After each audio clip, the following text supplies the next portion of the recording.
Hey guys, whole boneless pork loin probably doesn't show up in your grocery list that often, but I'm here to tell you why it should. In this episode, sponsored by the Pork Board, I'll be showing you how to break down, prep, store, and make delicious meals out of these humongous hunks of hog. Let's get down to basics.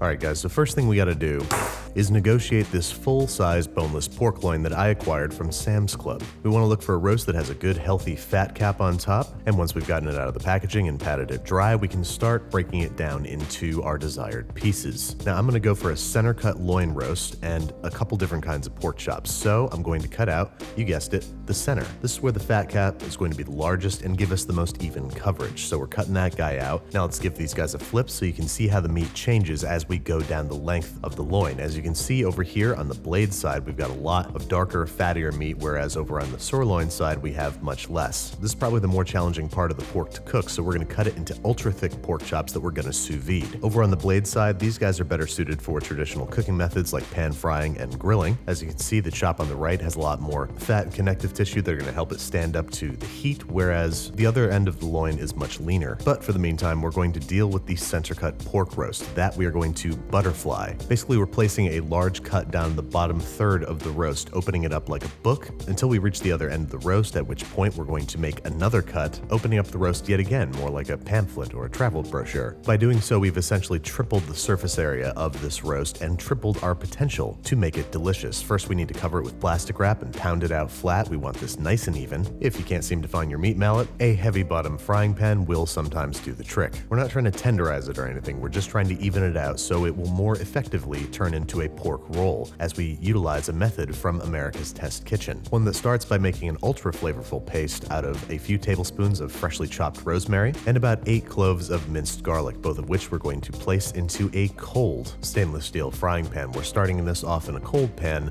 so it more gently cooks the garlic, and we're left with a more sort of sweet and savory mixture than anything acrid or bitter. To this, we are adding 1/3 of 1 cup of high quality olive oil, which is fine because we're going to be cooking this at a lower temperature than usual, and the zest of 1 lemon, being careful not to grate down to the white pith. Once we got all that junk in there, let's crank on the heat on medium-low, and slowly over the course of about 3 minutes, bring this guy up to a gentle simmer, at which point we're going to let it cook for 2 minutes, allow ourselves to be dazzled by the smells that have filled our apartment, and then strain through a fine mesh sieve into a heat-proof container, reserving the oil, which we are going to use later. For now though, we're focusing on that garlic herb paste. We want to press it into the sieve to make sure to extract all of that flavorful oil, and then allow it to cool entirely while we pensively process some pancetta. I say pensively not only for the sake of alliteration, but also because we're just pulsing it a few times before adding our herb mixture that we're then going to process into a smooth paste. About 60 seconds. We want it so smooth that we can spread it because, well, guess what we're gonna do? Once we've got that mixture all set and ready to go, it's time to bust out our waiting pork roast, which we are going to lightly season all over with salt and freshly ground pepper. Butterflying this roast has blessed us with the ability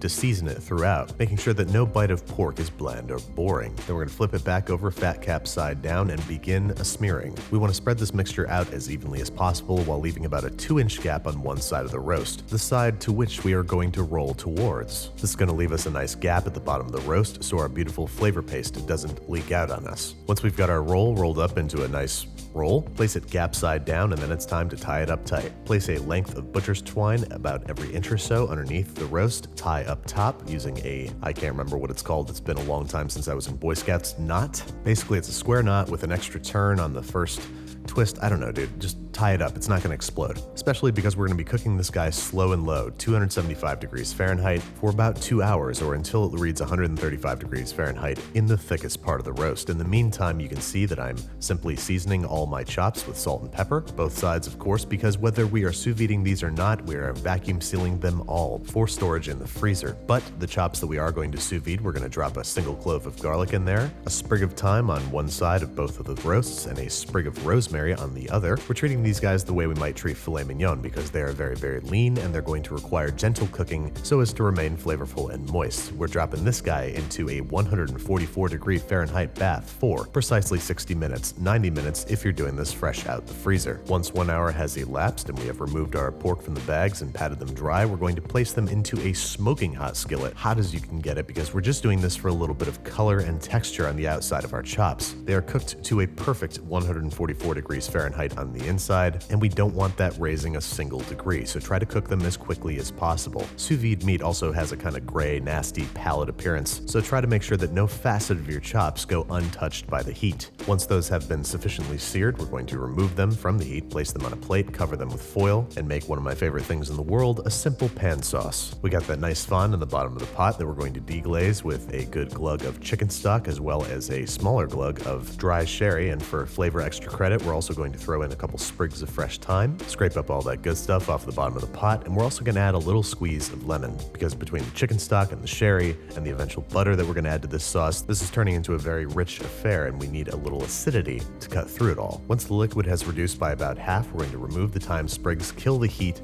and add about 2 tablespoons worth of butter. Whisk constantly, make sure that your pan isn't too hot or the sauce could break. Once you've got everything nice and incorporated, it's time to plate up. Over at the plating station, we've got our pork chops, which as you can see have been cooked to a blush pink perfection. Remember the old saying, 145, your pork will thrive. Dry and white, you ain't doing it right. We all grew up hearing those sayings every day for a reason, because they're true. Properly cooked pork chops are a revelation, and they can be achieved easily and economically by buying whole pork loins and breaking them down into your desired bits. Speaking of which, what about our Tuscan style pork roast? How's that doing? Well, it just hit 135, 136 if you want to be a dick about it. So we are removing it from the oven and preparing to sear, because while it picked up some semi-decent color from roasting, we want to see some deep browning, especially on that fat cap. So into a ripping hot skillet it goes, along with that lemon that we zested, cut in half. Watch out for hot oil. Ow! Place those cut side down until they're nice and brown, and once the pork has formed a crust on its first side and pulls away freely, go ahead and give it a flip.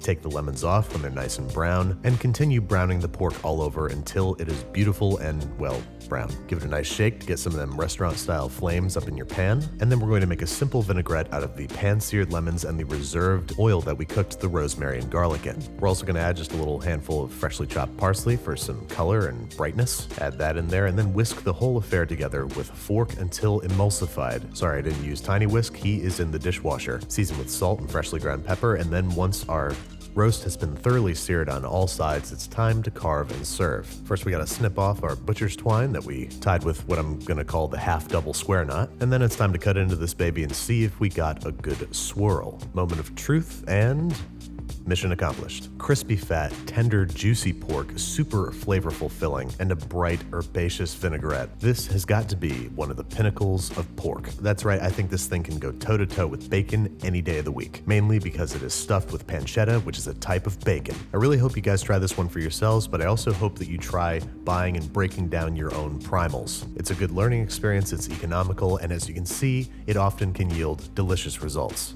Just want to say thank you again to the Pork Board for sponsoring this episode. I will see you guys next week when we'll be taking a look at quick weeknight meals.